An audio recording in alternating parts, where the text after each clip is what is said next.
মন্ত্রী, টানা 7 মাস ধরে এক ফোঁটা বৃষ্টি নেই। মাঠ ফেটে চৌচির, ফসল পুড়ে ছাই, প্রজারা ক্ষুধায় কাতর। রাজকোষের সঞ্চিত শস্য তো ফুরিয়ে এলো।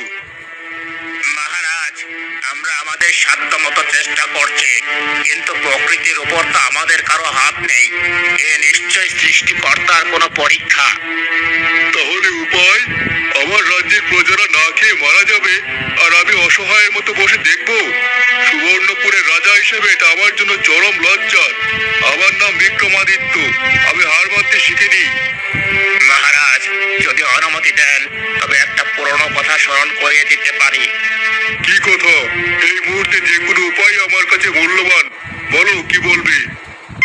আমাদের রাজ্যের উত্তরে যে দুর্গম অরণ্য রয়েছে, নাম ছায়াবন। পূর্বপুরুষদের মুখে শুনেছি সেই বনের গহীনে এক আশ্চর্য বৃক্ষ আছে। লোকে তাকে স্বর্ণবৃক্ষ বলে ডাকে। স্বর্ণবৃক্ষ? সে আবার কি? শুনেছি সেই গাছের পাতা, ফল, ডালপালা সবকিছুই খাঁটি সোনার। যদি সেই বৃক্ষের সন্ধান পাওয়া যায় তবে তার সামান্য একটা ডাল দিয়ে আমরা পৃথিবীর সব শস্য কিনে নিতে পারবো। ঠিক বলেছ।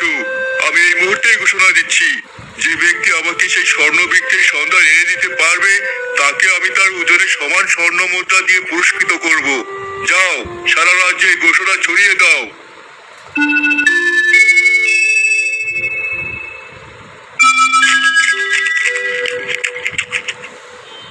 শুনলাম রাজা নাকি স্বর্ণবৃক্ষের সন্ধানে পুরস্কার ঘোষণা করেছেন। গ্রামের অনেকেই বলা বলি করছে। শুনেছি লোক মানুষকে কতটা অন্ধ করে দিতে পারে, তাই না? তোমার কি মনে হয় ওই গাছ কি সত্যি আছে?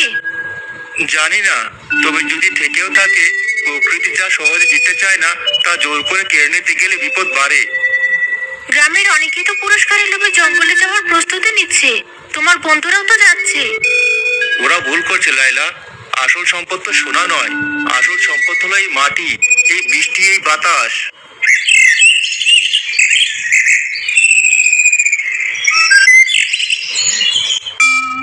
দাদি, আপনি তো অনেক কিছু জানেন। বলুন না, স্বর্ণবৃক্ষের গল্পটা কি সত্যি? যা শোনা যায় তার সবকিছু সত্যি নয়, আবার যা দেখা যায় না তার সবকিছু মিথ্যাও নয়। তার মানে গাছটা কি আসলে আছে? ছায়াবনের গভীরে অনেক রহস্য লুকিয়ে আছে।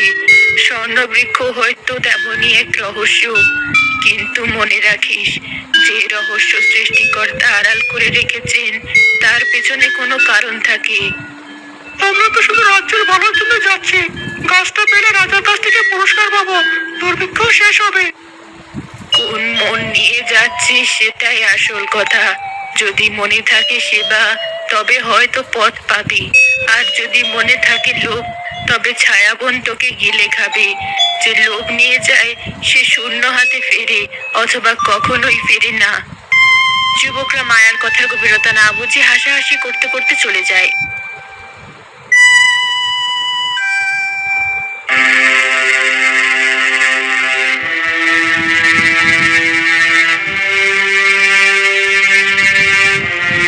কি হলো শশাঙ্ক? সপ্তাহ পেরিয়ে গেল, কই সেই স্বর্ণবৃক্ষ? যারা গিয়েছিল তাদের কোনো খবর আছে? মহারাজ, দুঃসংবাদ আছে। যারা ছায়াবনে প্রবেশ করেছিল তাদের মধ্যে কেউ ফিরে আসেনি। কয়েকজন যারা বনের কিনারা থেকে ফিরেছে তারা বলেছে ওই বন অভিশপ্ত। ভেতরে অদ্ভুত শব্দ হয়, পথ হারিয়ে যায়। অভিশপ্ত? সব বাজে কথা। আসলে ওরা অযোগ্য ভিতুর দল। আমার চাই ওই বৃক্ষ, যে কোনো মূল্যে। মহারাজ, প্রজাদের মধ্যে এখন ভয় ঢেকে গেছে। পুরস্কারের লোভেও আর কেউ যেতে রাজি হচ্ছে না। তাহলে তুমি কি করতে বলছো? আমি হাল ছেড়ে দেবো? একটা উপায় আছে মহারাজ। রাজ্যে আরিয়ান নামে এক যুবক আছে। সে কাঠুরে নয়, কিন্তু ছায়াবনকে সে তার নিজের বাড়ির মতো চেনে। বনের পশু পাখি, গাছপালা সব তাকে চেনে। তাই নাকি? তাহলে তাকে এতদিন আমার সামনে হাজির করোনি কেন? সে নির্লোভ এবং কিছুটা একরোখা। সে রাজকীয় ঘোষণায় কোনো আগ্রহ দেখায়নি। তাকে অনুরোধ করে কাজ হবে না। অনুরোধ? বিক্রমাদিত্য অনুরোধ করে না, আদেশ করে। আমার সৈন্যদের পাঠাও। যদি সে স্বেচ্ছায় আসতে না চায় তাহলে তোকে জোর করে তুলে আনো। তার পরিবারকে নজরবন্দি রাখো। দেখো সে রাজি না হয়ে কি করতে পারে।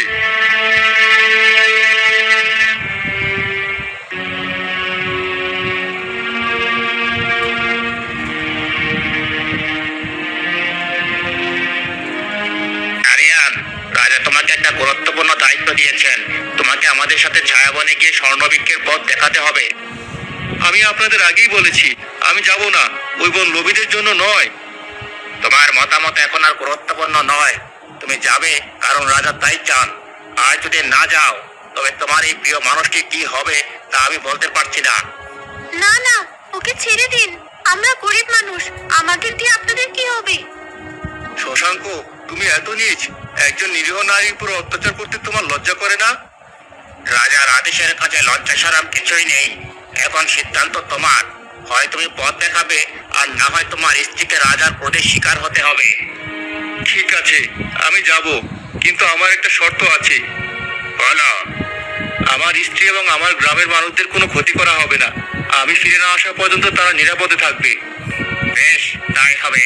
এবার চলো, রাজা অপেক্ষা করছেন।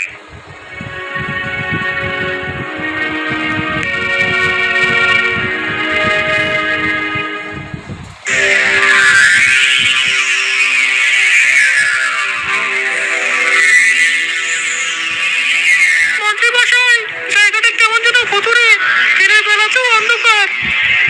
চুপ কর, রাজার আদেশে এসেছ, ভয় পেলে চলবে না। আরিয়ান, আর কত দূর? আমি শুধু পথ দেখাতে পারি। বৃক্ষ কোথায় আছে তা আমি জানি না। আমি আপনাদের শুধু বনের সেই অংশে নিয়ে যেতে পারি যার কথা কিংবদন্তিতে বলা আছে। চালাকি করার চেষ্টা করবে না। মনে রেখো, তোমার পরিবার আমার হাতে। হঠাৎ একটা হরিণ তাদের সামনে দিয়ে দৌড়ে পালিয়ে যায়, কিন্তু তার কিছুক্ষণ পরেই তারা দেখে হরিণটি যে পথে গেছে সেই পথ অদ্ভুত লতাপাতায় বন্ধ হয়ে গেছে। এই পথ দিয়ে তো হরিণটা এলো, এখন আমার রাস্তাটা বন্ধ হয়ে গেল। আমি বলেছিলাম এই বন জীবন্ত, সে নিজের নিয়মই চলে। তাকে সম্মান না করলে সে পথ দেবে না। কিসের সম্মান? আমরা রাজা বিক্রমাদিত্যের সৈনিক। আমাদের জন্য সব পথ খোলা। গাছপালা কেটে পথ তৈরি করো। সৈন্যরা তলোয়ার দিয়ে গাছপালা কাটা শুরু করতেই এক ঝাঁক বিষাক্ত মৌমাছি এসে তাদের আক্রমণ করে। থামুন, ওদের ক্ষতি করবেন না। ওরা শুধু নিজেদের ঘর বাঁচাচ্ছে। আপনারা স্থির হয়ে দাঁড়িয়ে থাকুন, ওরা চলে যাবে। আরিয়ানের কথা মতো সবাই স্থির হতে মৌমাছিগুলো শান্ত হয়ে উড়ে যায়। তুমি কিভাবে জানলে আমরা শান্ত হলে ওরা চলে যাবে? আমি ওদের ভাষা বুঝি না, কিন্তু ওদের ভয়টা ঠিকই বুঝি। লোভ নিয়ে এলে এই বন কেবল ভয়ই দেখাবে। এরপর থেকে বনের কোনো একটি পাতাও ছেড়ার আগে দুবার ভাববেন। শশাঙ্ক অনিচ্ছা সত্ত্বেও আরিয়ানের কথা মেনে নেয়। তার চোখে আরিয়ানের জন্য নতুন এক অদ্ভুত ভয় জন্মায়।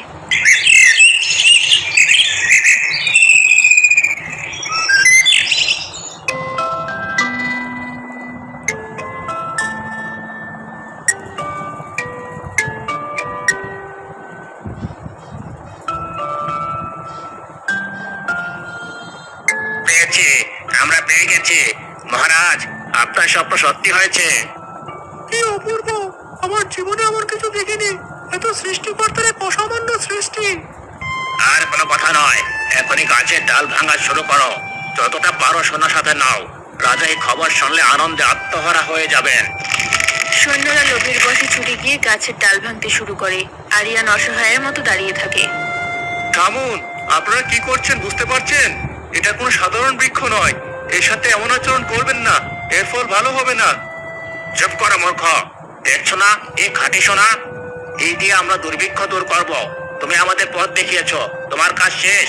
এখন চুপচাপ দাঁড়িয়ে দেখো। শশাঙ্ক একটি বড় ডাল ভাঙতেই পুরো বন যেন একবার কেঁপে ওঠে। একটা হিমশীতল বাতাস বয়ে যায়। আপনারা সবচেয়ে বড় ভুলটা করে ফেললেন। কিসের বল? দেখো আমার হাতে কত সোনা।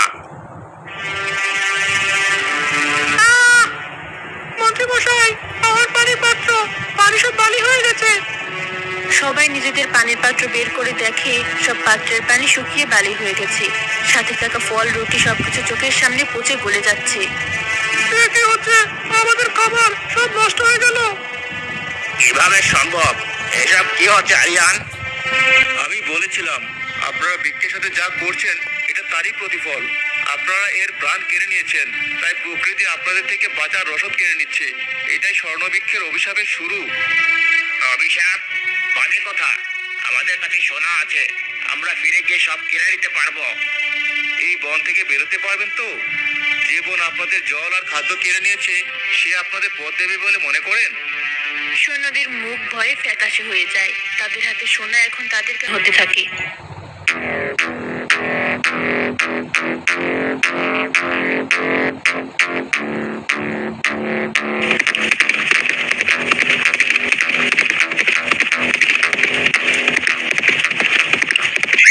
আর কত দূর?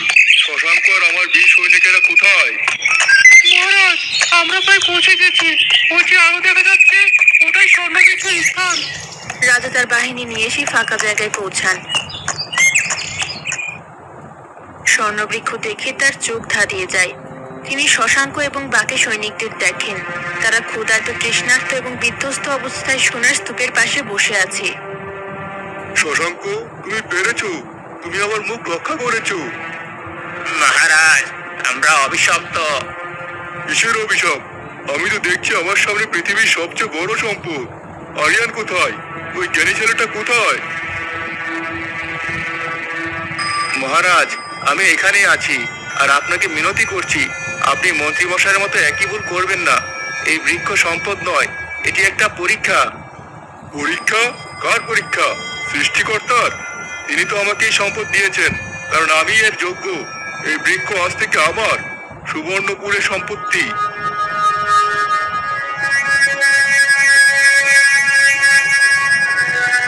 হে স্বর্ণবৃক্ষ, যদি তোমার মধ্যে কোনো ক্ষমতা থাকে তবে আমার প্রার্থনা শোনো। আমি যা কিছু স্পর্শ করব তাই যেন সোনায় পরিণত হয়।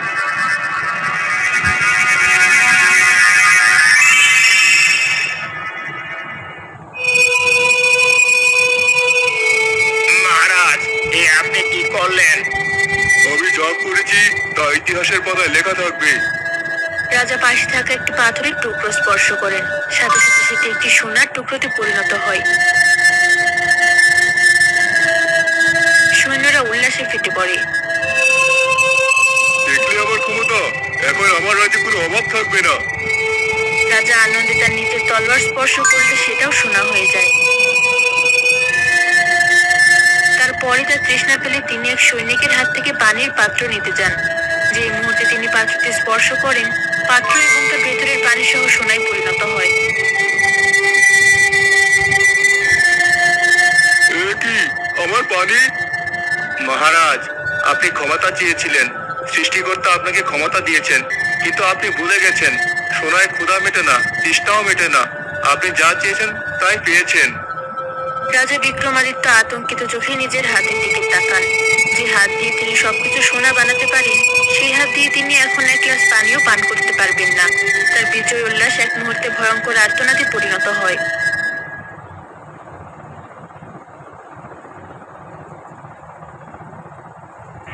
রাজপ্রাসাদে এক ভয়ঙ্কর নীরবতায় ডুবে আছে। রাজা বিক্রমাদিত্য তার কক্ষে একা বসে আছেন। তার পরনে বিশেষ পোশাক, হাতে দস্তানা, যাতে তিনি ভুল করেও কিছু স্পর্শ না করে ফেলেন। ঘরের সবকিছু অনেক আগেই সোনায় পরিণত হয়েছে। তিনি ক্ষুধার্ত, তৃষ্ণার্ত এবং বিধ্বস্ত। মহারাজ, আপনার জন্য খাবার আনা হয়েছে। কিভাবে খাবো আমি? আমার সামনে খাবার রাখলেই তো তা সোনা হয়ে যাবে। সরিয়ে নিয়ে যাও, আমার চোখের সামনে থেকে সব সরিয়ে নাও। কিন্তু মহারাজ, এভাবে আর কতদিন? চুপ করো শশাঙ্ক, এই সব কিছুর জন্য তুমি দায়ী। তুমি আমাকে এই স্বর্ণবৃক্ষের লোভ দেখিয়েছিলে। আমি তো কেবল রাজ্যের ভালোর কথাই ভেবেছিলাম মহারাজ। আমি কিভাবে জানবো যে এমনটা হবে? বলো, আমার রাজ্য আজ শ্মশানে পরিণত হয়েছে। প্রজারা অনাহারে মরছে, আর তাদের রাজা সোনার কারাগারে বসে না খেয়ে মরছে। এর চেয়ে বড় পরিহাস আর কি হতে পারে? বাবা, তুমি কিছু খাচ্ছ না কেন? অনন্যা, মা আমার কাছে এসো না, দূরে থাকো, আমাকে ছুঁয়ো না। রাজকুমারী ভয় পেয়ে কান্না শুরু করে। রাজা অসহায়ের মতো মেয়ের দিকে তাকিয়ে থাকেন।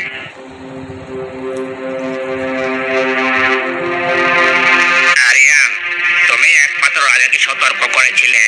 এখন তুমিই বলো, এই অভিশাপ থেকে মুক্তির উপায় কি? আমি তো আগেই বলেছিলাম, যা প্রকৃতি থেকে জোর করে নেওয়া হয় তা অমঙ্গল বয়ে আনে। রাজা লোভের বশবর্তী হয়ে নিজের এবং রাজ্যের সর্বনাশ ডেকে এনেছেন। কিন্তু এর কি কোনো সমাধান নেই? রাজা কষ্ট পাচ্ছেন, প্রজারাও কষ্ট পাচ্ছে। সমাধান হয়তো একটা আছে, তবে তা অনেক কঠিন। এর জন্য প্রয়োজন অনুশোচনা, ত্যাগ এবং বিশ্বাস। কি করতে হবে তুমি বলো, আমরা সবাই তোমার সঙ্গে আছি। বৃদ্ধ মায়া বলেছিলেন ছায়াবন তাকেই পথ দেখাবে যার মনে সততা থাকে। তার মানে যা কিছু বৃক্ষ থেকে নেওয়া হয়েছে তা বৃক্ষকে ফিরিয়ে দিতে হবে। কিন্তু রাজা কি এতে রাজি হবেন? তিনি তো তার ক্ষমতা ছাড়তে চাইবেন না। যখন জীবন আর মৃত্যুর প্রশ্ন আসে তখন ক্ষমতার মোহ তুচ্ছ হয়ে যায়। আমি নিশ্চিত তিনি রাজি হবেন।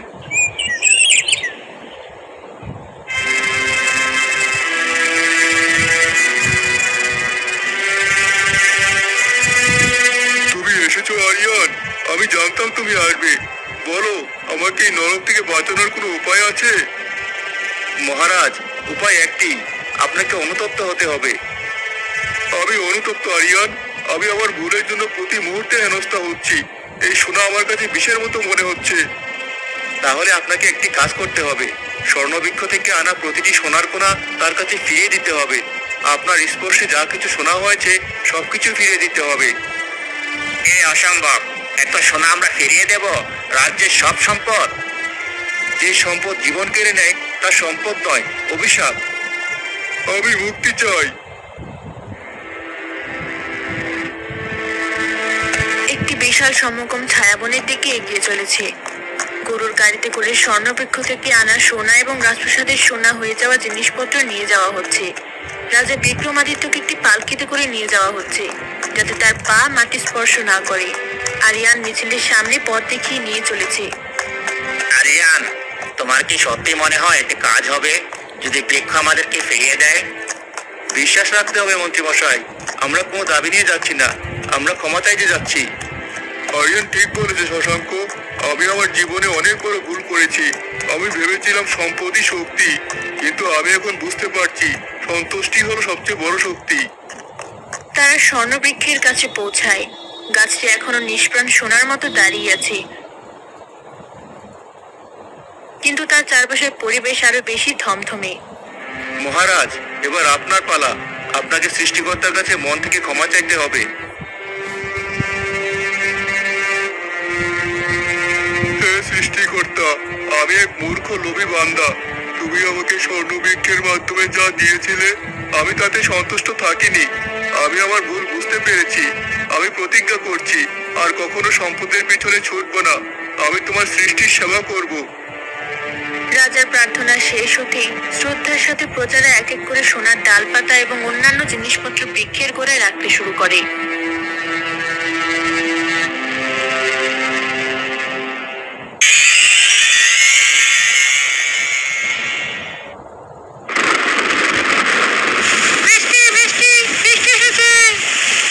মহারাজ, আপনার অভিশাপ কেটে গেছে। রাজা বিক্রমাদিত্য ভয়ে ভয়ে নিজের হাত দিয়ে পাশের ভেজা মাটি স্পর্শ করেন। মাটি সোনা হয় না। তিনি একটি পাতা তোলেন, সেটিও সবুজে থেকে যায়। আমি মুক্ত, আমি মুক্ত হয়ে গেছি। সুবর্ণপুর রাজ্যে আবার শান্তি ফিরে এসেছে। বৃষ্টির পর ফসল ফলেছে প্রচুর। রাজ্যে আর কোনো হাহাকার নেই। রাজার চেহারায়ও এখন আর সেই ভাঁজ নেই। আছে সুখ আর শান্তি।